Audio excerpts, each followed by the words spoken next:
Lesgezi indaba ze-1KZN TV ifundela wasamukeliso kaNqulunga ngikubingelele mbukeli asikubhekele ihamba phambili usukwini namhlanje. Kuqhame uqheko kokukhongolose empendle abazali babhikishele ungabukhona kwathisha nhloko kanti March and March yaqhubeka nezinhlelo zokulwisana nabokufika bangenawo amaphepha. Amakhansela amane eqembu le-ANC empendle athi ke noma angamiswa enhlanganweni yawo yezepolitiki ephake azoqhubeka nomsebenzi umasipala ngoba ke awuhlangene nepolitiki asho kanje ngemuva kokusabalala kwencwadi ekhishwe ubuholi besifundazwe be-ANC lapho beveze khona ukuthi ke bayamiswa lamakhansela kulandela ukuthi ke aphula umnyalelo ngesikhathi kuvotelwa imeya nosomlomo umasipala wasempendle lamakhansela athawazisoli ngesinqumo sawo. Sibhlungu isinqumo sesithathile sokuthi kube ne-defiance enje but kodwa iqiniso i-leadership yalazi. Amakhansela amane enhlangano ye-ANC amisiwe athi azoqhubeka nomsebenzi womasipala ngoba uhlangene nepolitiki. Ngokwe-Structures Act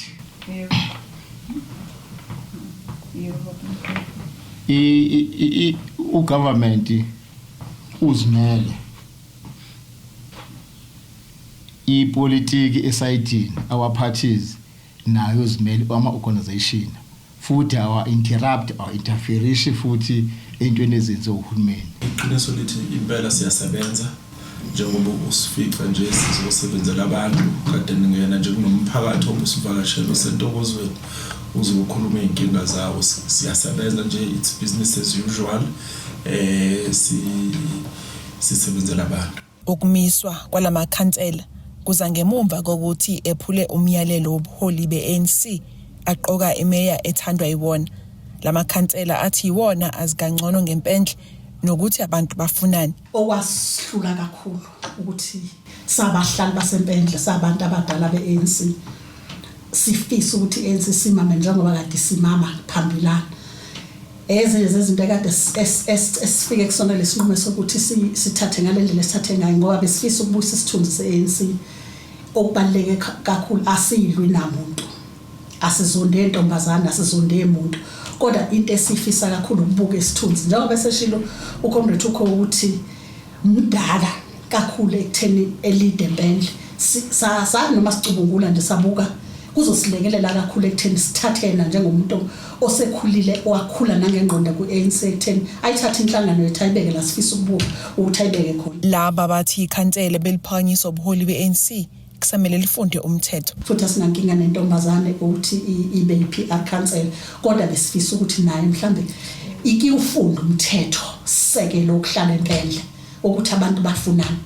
Thina sakhethwa abantu sifisa futhi ukulalela abantu. Siyayilalela leadership ngemiyalelo yakho kodwa sihlala empendle sidinga imiyalelo yabantu abavotayo abasitshela ukuthi badinga inani nani. If ukuthi lokho esikwenzile mhlawumbe ukudefy i-ANC siyaxolisa kakhulu bandla kwi-leadership asiqondene nalonto kodwa siqondene nokuthi abantu bayizwe lento abathi bayayifuna. Bathi abanalo uvalo lokuxoshwa ebukhanseleni. Asifisi nokuthi kuze kufike kuma-by-election futhi asinalo novalo lokuthi singalahlekelwa zikhundla. Uma abantu bebonile ukuthi sekudinga silahlekelwe zikhundla zabo ze-ANC kobe kulungile. Masilahlekeliswa i-leadership isikhipha emandleni siya kuma-by-election soyilwela futhi ANC ngeke size siyeke ukuthi silwela izikhundla ngoba sifakwa abantu sokhishwa yibo futhi abantu. Kodwa i-organization hayisokuhlonipha mabenza singakhulumi nje nabantu abasha ngeke siyokukhuluma nabantu njengomyali wakhona lebo. Ezindabeni ze-1KZN TV ngu-Ayanda Dubing Sempendle. Kumenzeke ukufunda nokufundisa esikoleni iNkodibe Secondary High School eMtubatuba kulandela umbhikisho abazali abavaleka amasango lesi sikole bekhalaza ngokuthi ke asinawo uthishanhloko kusukela ngonyaka ka-2023. Labazali basola umnyango wezemfundo ngokungaqashi ngokuphelela uthishanhloko kulesi sikole esekholele ekutheni ke singenze kahle kwimiphumela yamatikuletsheni ka-2025. Umphakathi nabazali bezingane ezifunda iNkodibe Secondary School eMtubatuba uvukele emgwaqeni wabhikisha ngaphandle walesi sikole. Uthi ukhathazekile ungabikho ukathisha nhloko kulesi sikole ngoba lokho kungaba nomthelela omubi kwizinhlelo zokufunda nokufundisa njengoba ke silokhu siqhubekile lesi sikole nokungenzi kahle kwimiphumela yamatikuletsheni. Ingqinamba engayibhala ikhoza lento ongabi nathisha omkhulu. Othisha bayeqa ngelunch baphuma bedrobheni bengabuyi. Uma bekhuza i-SMT basho khona ukuthi asiphethe thina i-report lesithola through SMT as imhlakalo SGP asinathisha omkhulu thina ba report akabanye bashiya ifundo beyidikile beduba ingane 2024 sinayo icase enjalo la iSGPA yazi yabona konke kumele ifune uthisha kwezinye izikole lekelela izingane lelo class kwako ku grade 12D. Sinalo futhi into njengaleyo yenzeka ngo2025 u grade 12B uthisha edikile izingane uma ekhuzwa kube khona amazwi anokudelela awadlulisayo kubantu abakhuzayo ngoba ephethe khona ukuthi akalusiwe yena likho ikhanda lesikole ngokusemthethweni. Isikole kubika ukuthi sekuneminyaka emibili singenayo uthisha omkhulu. Isikhungo esilawula izinhlelo zokufunda nokufundisa kulesi sikole iSGB sinxusa umnyango wezemfundo KwaZulu-Natal ukuba ke uphuthumise izinhlelo zobaqashwe uthisha inhloko kulesi sikole ukugwema ukuphazamiseka kokufunda. Uthisha omkhulu wagcina ukuactiswa owa-actor kusukela ngo-April 2023 up until December 31, 2023. Ya-expire ke i-acting yakhe as per i-department. Ngo-2024 wonke wa-act 3 months kwangaba nathisha omkhulu zonke inyanga ka-2024 isela. Ngo-2025 akekho be-act uthisha omkhulu 2025 wonke. Kusho ukuthi uthisha omkhulu bengekho for 2 years ngisho actayo. Lokho kokukhoza uqhekeko oluningi ngisho kwi-staff, uqhekeko oluningi ngisho ekufundeni ke kwezingane akusaqhubeki ngendlela ekahle ngenxa zokungaba uthisha omkhulu. Yonke leyo report siyenzile izolo ngesonto emhlanganweni wabazali bonke basebethi abazali ke sithatha isinqumo sokuthi size ke esikoleni sizomisa lokhu kufunda nokufundisa ukuze umnyango uzosondela uzosichazela. Abazali ngesikhathi bebebhikisha bebephetheke izingqwembe ezibhalwe kamagama azakwalisokula kwalwabo bathi lesi simo sizobulala ikusasa labantwana babo. Ingqinamba zokuthi ingane asakuthola ukufundiseka ngendlela efanele. Ingane ipass rate yathi iyehlile kakhulu from 97% wango-2023 2024 kwawu-95%, 2025 u-92.7%. ngenxa yokuthi othisha basalawuleki ongathanda ungena eklasini akangeni. Wake wayibonaphi wena inqola ehamba ingenakhanda na? Asinali ikhanda eliphethe izingane, asinali ikhanda eliphethe abazali. Izingane zenza umathanda kwazona ngenxa ukuthi azinaye umphathi oziphethe. Abazali baseNkodibe High School sebekhathazekile ngalokho izingane zabo ehleze emakhaya ezinye ngenxa ukuthi azinaye umgqubi. Kuvela ukuthi uqashwa kwathisha inhloko kulesi sikole kusanombango wasezinkantolo ngozovala isikhala kanti kuze kwashaya isikhathi sokuba kodabula ungene emoyeni kungakatholakala ukuphawula kumnyango wezemfundo wesifundazweni. Ezindabeni ze1 KZN TV kubinkosi enhle Mthembu eMtubatuba eNkodibe. Inhlangano engenzi inzuzo iMarch and March namuhle ibe nesithangamsa bezindaba eThekwini okokuqala. Lesi sithangamsa bezindaba besikhuluma ngezinto ezahlukene okubalwa phakathi izinhlelo eziqhubekayo zokulwisana nokuthi ke kungena abantu bokufika kuleli ngendlela engekho emthethweni. Kulesi sithangamsa bezindaba lenhlangano ikhuluma ngezinto ezihlukene okubala umthethosisekelo wayo lenhlangano nabathi basamile ekutheni ngeke babe iqembu lezepolitiki kodwa amalungu wabo abawanqabela ukuthi abese inhlangano zezepolitiki inqobo nje uma emele izinto abazilelayo nezimelwe yiyona lenhlangano. So kukhona vele ukusebenzisana esinakho na amaqembu athize zepolitiki esikubonga kakhulu sesibabone nabanye bezosupporta kuba match ethu. Ingakho nje siphinde futhi sigcizelela ukuthi thina njenge-March and March asiyona inhlangano yezepolitiki. Amalunga ethu siyaqhugquzela futhi ukuthi ajoyine inhlangano abayithandayo zezepolitiki kodwa futhi siyagcizelela ukuthi bangajoyini le inhlangano lezi abangazazi ukuthi zime kephi. Kuleli sonto kulindeleke inkulumo kaMengameli wezwe azobe ibhekisa esizweni okuyi-State of the Nation Address. Umholi lenhlangano usakukuningi abakulindeleke nomengameli ngoba iningi ezethembiso sekawazenza kodwa iningi zazo ayikaze zafezeka. Bathi kodwa walabo kufika bangena kuleli ngendlela engekho emthethweni kumele nalo lungasali ngaphandle. Abantu beSouth Africa angiboni ukuthi khona okuningi abakulindele kupresident okuzofezeka ngoba umuntu nje sesimbonile kuleminyaka eminingi edlule ebephethe ukuthi umuntu wenza ithembiso kodwa akayigcini ithembiso zakhe. Okuyinto ebhlungu kakhulu ke leyo ukuba nomungameli onganali ithemba kulona usulahlekelwe ithemba lonke kuyena. Siyazi ukuthi namanje okuhlukile uzofika kwisona enza ithembiso bese kuyaqhubeka nempilo kodwa okubhlungu nakho konke ukuthi le ndaba yabantu bokufika ulo eqhubeka njalo eziba enze ngathi into engenzeki. Esingakusho nje ukuthi lokho akuyisolve inkinga. Emasontweni amabili edlule umholi lenhlangano wavulelwa icala estation samaphoyisa ePoint besolwa ngodlame okuthiwa babelenza ngaphandle kwamagceke esikole eEdington kade beqhuba umkhankaso wokuthi izingane zakuleli zingene kwazi ukufunda. Ephawula mayelana nokuvulela kwakhe icala uthi kuze kube manje akukho okukhombisayo ukuthi leli cala lizogcina lingenile nenkantolo ngoba ziningi izinto abakusayinkombankombane ezinye zazo kuthiwa kusahlanganisa izitatimende. Kwathina simangela ukuthi leli cala liconductwa kanjani mali conductwa kanje ngoba phela if you are saying ukuthi thina besine nodlame nani special dlame kufanele ube khona ne evidence ekusupportayo. Manga na evidence ufika kanjani ekuthenini umuntu we-state azivulela icala bese ethi thina besi violence.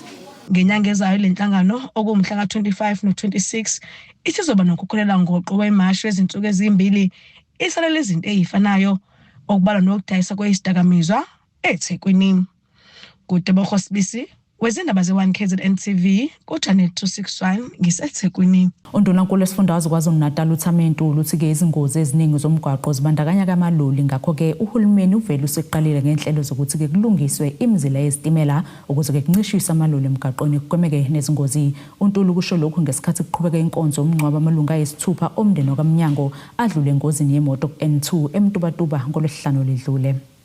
Inkundla ezemidlalo ibigcwele phama abantu ababezophelezela amalunga ayisithupha omndeni wakwaMnyango ecince kuWard 11 ngaphansi kwamasipala waseMfolozi adlula ke ngozini yemoto ku-N2 eMtubatuba ngeledlule.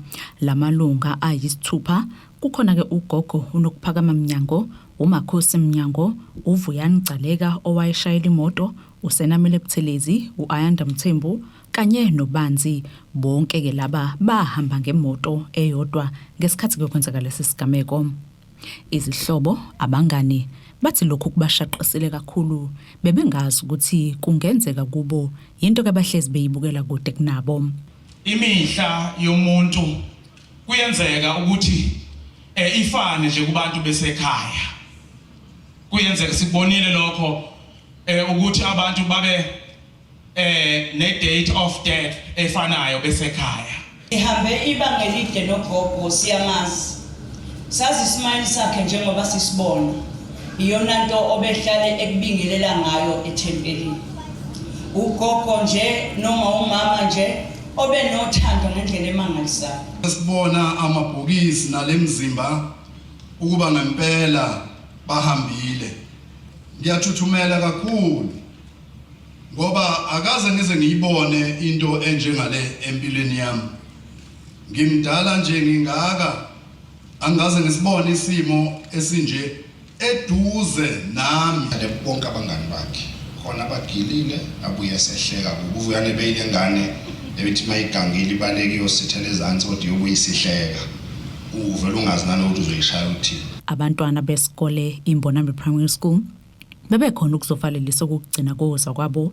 Uthisha omkhulu walesi sikole uthi ke njengesikole balahlekelwe kakhulu ngabafundi babo. Ayanda ubesikli kodwa besithanda isikole. Ayanda ubethanda icleanliness sahanjelwa security ucleaner wethu wa retire uAsanda uyena bevakashele ema-ofisini ethu asichithele ama-dustbins. Ekuseni ube ngezi kodwa ngebreak befika njalo kanti thisha omkhulu awuzi ngithi phandle namhlanje. Uma kuphuma isikole ngo-1 nangu Lubanzi. Thisha omkhulu sesiyahamba. Siyazi ukuhamba egcineni kunathi kodwa sesiyahamba. Akusezi kwenzeka lokho. Lo mngcobo ke ubuhanjelwe ubuholi bomphakathi obehlukene, izimeya, ongqongqoshe kanye noNdunankulu wesifundazwe. Ethula ke inkulumo yakhe uNdunankulu uthi ke basezihloleni zokuthi ke kubuyiswe imizila yezitimela ukuze kunciphiswe ke imithamo yamaloli ahamba emgwaqweni adala isimenyaminya kuze kwehleke nezingozi zomgwaqo edlula nemphefumulo yabantu. Sixoxile ukuthi kulonyaka ozayo kuzobe kwenzakalani, kulonyaka olandela kobe kwenzakalani. Sengaxoxa nje nanezimeya, ngixoxa ngokuvuselelwa kojantshi besitimela ngoba uhulumeni unenhlelo ezicacile. Sivumelene ukuthi kufanele udaba lwezitimela lulungiswe ukunciphisa ukumisiminyaminya esikhona emgwaqeni. uNdunankulu uthi lolu daba lidinga ke uhulumeni enzeke imizamo yokuthi ke kuxoxisana nabanikazi bamaloli ukuze kube nohlelo oluqondile lokusebenza. Ziyenzeka ingozi kodwa makuneloli phakathi hamba nemphefumulo eminingi. Manje kufanele emthombeni ngesondele nakubanikazi bamaloli ke sixoxe nabo ezume ezitafula. Ke sixoxe nabo bangasilekelela kanjani ukuthi baqeqeshe odriver babo ezingeni lokuthi bakwazi ukuthi uma bebona nansi imoto noma ngabe kuthi iyachezuka noma kwenzakalani kodwa bakwazi ukugwema. Asithishelele edolo sibesiqhubeka nazo indaba zethu.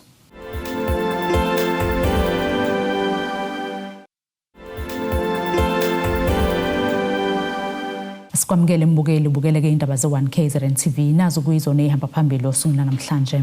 Kuqhame uqheko kokukhongolose empendle abazali babhikishele ungabukhona kwathisha nhloko kanti March and March yaqhubeka nezinhlelo zokulwisana nabokufika bangenawo amaphepha. Umphakathi wasezingolweni kwa31 ngaphansi komasipala Reinkonyeni ukhala ngomgwaqo ngaphela ukwakhiwa kwawo uP284 lo mgwaqo waqala ukulungiswa kabusha ngonyaka ka2024 kanti njengamanje usuveleke wagubheka wabake nezigodi eziningi. Ilunga lomphakathi elikhulume neziko lezindaba liveza ukuthi ke lo mgwaqo itiyela lakhona liyancibilika futhi ke liyingozi kakhulu.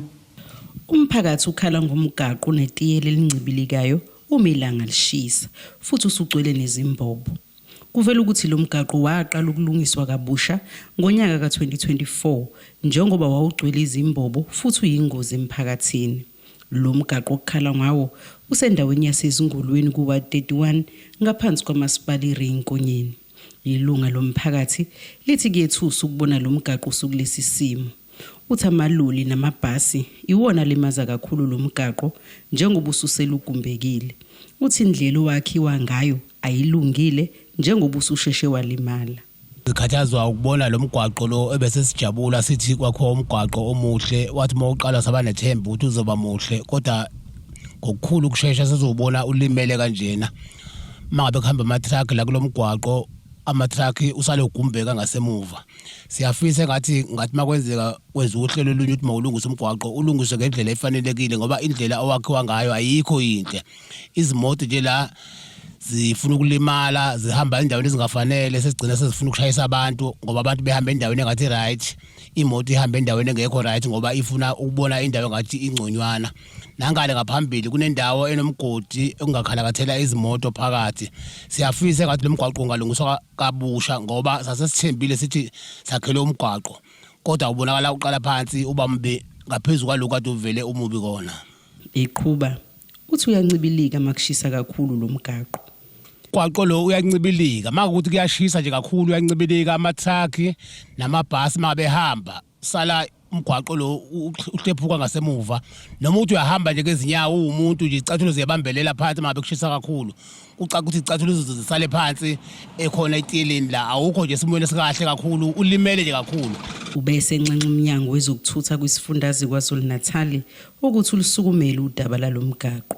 Siyacela uDOT engathi ungasukuma ngokukhulu ukusheshsha ngoba ziningi into ezizokwenzeka la ezingafanelanga. Umgwaqo awukho ngempela esimweni esikahle. Imoto ithola ukuthi sezihamba endaweni engafanelanga manje zihambe esayidini ekungelona ngoba zithi zizama ukuthi ziziphephise ekuthini mazilimali. uDOT engathi ungasukuma ulungise umgwaqo kungaze bekudala kakhulu. Elinye ilunga lomphakathi lithi lisebenzisa lo mgaqo nsuku zonke kanti uyazikhinyabeza izimoto zabo.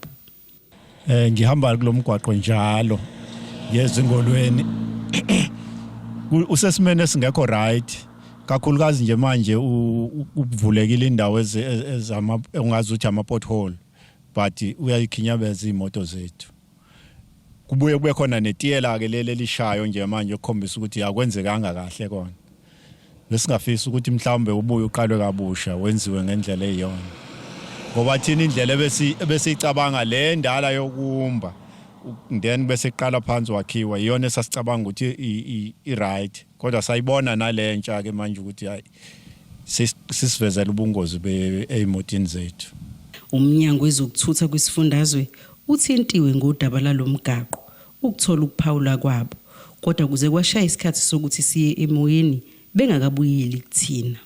Lo mbiko beniwethule lo Zamando Sicele wezindaba ze1KZN TV ngisezingolweni. Ngenxa ke izingqinamba umphakathi obuhlangabezana nazo uma uzama ukukhokha intela kumasipala eNewcastle, lokhu kudala ukuba ke isikweletu sinyuke kakhulu ngonyaka owedlule. Ngakho ke lo masipala uhlele umhlangano nezikampani ezahlukene ngaphansi kwa-Ward 14 ezizolelekela umphakathi ukuba ukwazi ukushintsha ubuninimuzi uma ngekufanele kuze kuncishiswe lezi zikweletu. Imeneja ofisini likameya umasipala eNewcastle uNtsikelelo Ndlovu uthi bazolekelela umphakathi ukuba ukwazi ukulungisa ubuninimuzi. Namhlanje ke msakazi silapha eStafford Clinic eWard 14 eMadadeni size ngohlelo lokuzolekelela izakhamuzi kakhulukazi labo abanikazi bemizi okungacacile ngenxa yokuthi abanikazi bemizi bashona futhi ke lo hlelo luhambisana nenhlelo sabanazo ngonyaka ophelile la khona umeya ayihambela yonke imphakathi ukuzama ukunxenxa abantu ukuthi abasondele eduzane ngoba iqiniso lithi umasipala waseNewcastle ukoledwa imali engango 2.3 billion izakhamuzi abaningi ke baleyo mizi leyo abakwazi ukukhokha ngenxa yokuthi abanayo imali futhi ke abakwazi nokubhalisela ushwele ngenxa yokuthi ubunikazi bemizi abucacile kahle. Uqhube ngokuthi bamemizi inhlaka ezahlukene ukuze umphakathi ukwazi ukuthola usizo. So njengamanje ke size lapha neminyango yonke kamasipala sibambisene nomnyaka wakaJustice kanye neMasters Office kanye nabameli bakamasipala ukuzolekelela abantu ukuze bakwazi ukuthola incwadi akuthiwa ama letters of authority noma letters of executorship. Lezo zizolekelela ngani? Zizolekelela ukuthi okungenani kuqala uhlelo yokucacisa ubunikazi bomuzi ngoba uma isikhathi esiningi umuntu eseshonile kuyasala ingane kusala unkosikazi noma umkhwenyana bengakwazi nokulandelela ezikweletini zakamasipala. Kuzosilekelela ke lokho ukuthi sibe nabantu esizokwazi ukuthi noma sekubhilwa abantu kube nomuntu umasipala oqondana naye ngqo noma kuthiwa fanele kucishwe isikweletu sazi ukuthi leso sikweletu sicishelwa uba. Kanti omunye obethamela lomhlangano uthi banethemba ukuba lokhu kuzobasiza ikakhulukazi ukushintshwa kwamatayitela. Vele ukuza komphakathi la ngicabanga ukuthi kuzokwenza umahluko omkhulu kithi ukuthi sikwazi ukusizakala lapho kufanele sisizakale khona. Abaningi bethu abanawo amatayitela nama ke mina nginawo. Abantu abashonelwa abazali siba nezinkinga ekuthenini kuma kufanele sishintshe indawo indlu zethu. Sizise kubantwana esisuke sinabo njengamanje nginaye yami site. So isite likamama lo ngasekho fanele lishintshe liye kumzukulu wami okuyena yena ohleli khona. Ngiyacabanga ukuthi ngizosizakala kakhulu ngoba njengamanje ngilapha ematafuleni ukuyothola i-evaluation letter ezokwazi ukuthi ikwazi ukuthi authorize umntwana ukuthi akwazi ukuthi aye ngaphakathi akhona indlela ukuthi ahlale ngokusemthethweni ngaphakathi kwaleya ndawo. Khona manjalo uNdlovu beseveza ukuba baqashe izinkampani ezahlukene ezizobalekelela ukuqoqa izikweletu. Yebo, umasipala uqashe izinkampani okuthiwa ama debt collectors. Inhloso kuyalokho ukuthi zikwazi ukulekelela umasipala uqoqa imali ekoledwa umasipala. Njengoba ngibalulile imali engaphezulu kwa 2.3 billion ekoledwa umasipala. Seyizamile ke umasipala ikhawe eziningi ukunqenqa abantu bakhokhe sathula ama incentives okuyizinhlelo zokuphulela abantu. Kodwa kwabonakala ukuthi lezo inhlelo lezo azizi noma azilethe umthamo ozokwazi ukuthi ube ne-impact enkulu emphakathini wakithi noma kwimali engena kumasipala. So lezi inkampani ke zikhona ziyasebenza emphakathini enye yazo ikhona nje lapho ukuthi sikwazi ukuthi ilekelela abantu ukuhlela kahle ubunikazi bemizi ngoba kubonakala ukuthi uma sifika nenkampani ukuthi hayi khokhana abantu bathi sikhokhe kanjani ngoba umnikazi walomuntu akekho. Kubi kuthobe kadladla ezindabeni ze1KZN TV ngiseNewcastle. Njengemizamo yokwenza ngcono indawo yokufundela abantwana, umphakathi kanye nabazali abantwana besikole indaba eyilandula high kwaMbonambi baphumeke umkhankaso okukhuculula lesi sikole baqoqa nemfucuza. Usibusiso Mthembu behola lo mphakathi uthi ngalokho bahlosa ukuthi abantwana baqhuquzeleke bafunde nangokuzikhandla. Lawa ngamalungu omphakathi aphinde abe ngabazali babantwana besikole samabanga aphezulu indaba eyilandula high kwaMbonambi abaphumeke umkhankaso okukhuculula uvuce esikoleni ukuze abantwana bafunde endaweni ehlanzekile nokuzoba kenika umfutho nogquzi ukuthi bafunde ngokuzikhandla. Zoklina isikole that's an initiative ekhona but yomphakathi engachemile namuntu but kodwa kwi community so ukuthi senze sure ukuthi isikole sasendlabelandula high school si clean nabantwana bathola indlela yokufunda ibe clean futhi na ngoba if indawo ingekho clean so it means in education curriculum ngeke izihambe kahle kubantwaneni so sithathe leyo initiative kahle so umphakathi si youth kahle sithi inhloso yethu ukuthi clean isikole our school is your school. Uthisha omkhulu kulesi sikole uthi ziningi izinkinga ezibhekene nezikole ezinye zazo kuhlanganisa ukushoda kwesiza kufunda, ingqalasizinda engekho esimeni nokunye, kodwa ke kubambisana komphakathi kanye nothisha ukuqinisekisa ikusasa lezingane ukuthi liqhakazile, nakho ke kuyabavuselela ukuthi benze umsebenzi wabo ngokuzikhandla. Mina lesikole sifisa ukubonga kakhulu okwenziwa umphakathi, kakhulukazi abantu abasha bakule ndawo ukuthi bezolekelela isikole sethu. I-campaign le ekhona namhlanje isho likhulu kuthina ngoba siyabona umphakathi ukukhathalele ukufunda kwabantwana kulesikole, futhi usikhathalele isikole sawo, khombisa uthando. Nathi ke singabasebenzi sifisa ukuthi sibonge kakhulu, siyibophezele futhi ukuthi njengoba bethatha isikhathi sabo mhlawumbe baze basebenzisa ngisho ama-resources abo, ngaba imali ekutheni kwenzeke le campaign. Sifisa ukuthi siyibophezeleke ekutheni umsebenzi wethu nathi sizowenza ngaphakathi ekutheni isikole sikwazi ukuthi si-improve, even kuma-results sikwazi uku-improve uma sikwazi ukuthi kunabantu abasemva kwethu abasinika umfutho njengomphakathi. Laba bazibophezela ukulekelela lesi sikole ukuze kwehle izinga labantwana abafika sekwedlula isikhathi esikoleni, belweke nangokusetshenziswa kwesidakanyizwa nokunye okuningi. Inkinga ikhona mukhuluma indaba yokuba absent kwabantwana, ukufika late esikoleni, so yona i-challenge le esibhekene nayo. Kodwa indaba elandule isibe ngcono disiye ngoba tekube nebhasi ethatha izingane from eCurrent, Mzingazi, Crossing ziza ngapha nganene ezifika ngesikhathi esithemba ukuthi mase umphakathi nathi ezintweni zama drugs effector endena abantwana sizobambisana. Masibambisane nothisha omkhulu, ngicabanga ukuthi sobe sikwazi ukuyibamba ukuthi nathi ngaphandle sazi ukuthi singabazali senze sho ukuthi izingane zethu ayifiki nekhala esikoleni, ayifiki futhi nama drugs. Siphinde futhi sithishelele etolo sobe siqhubeka nazo indaba zethu.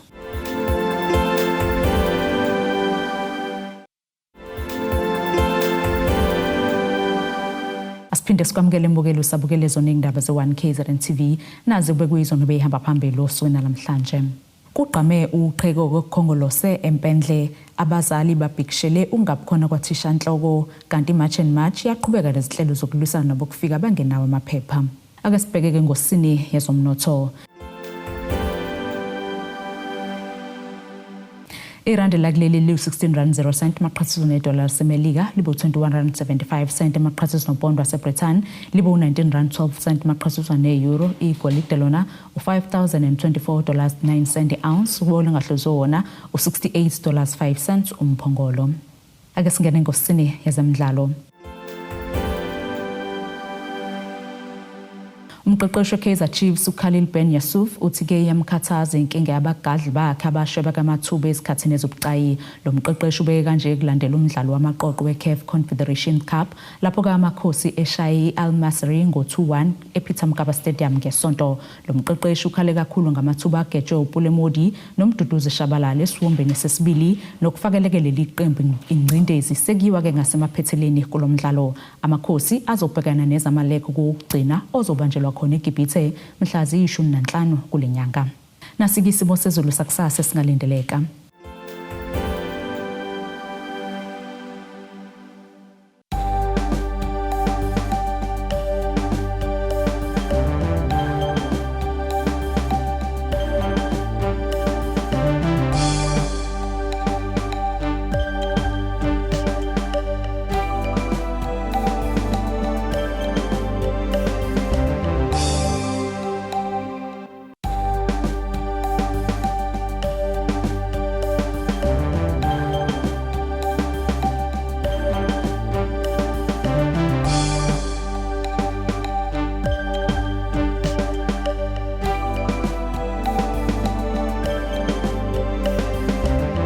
Bukelize yagoqa besikuphathele zona usuku namhlanje. Mina nawe ke sokuphinde sihlangane kusasa futhi ngasesikhathi esifanayo. Nisale kahle.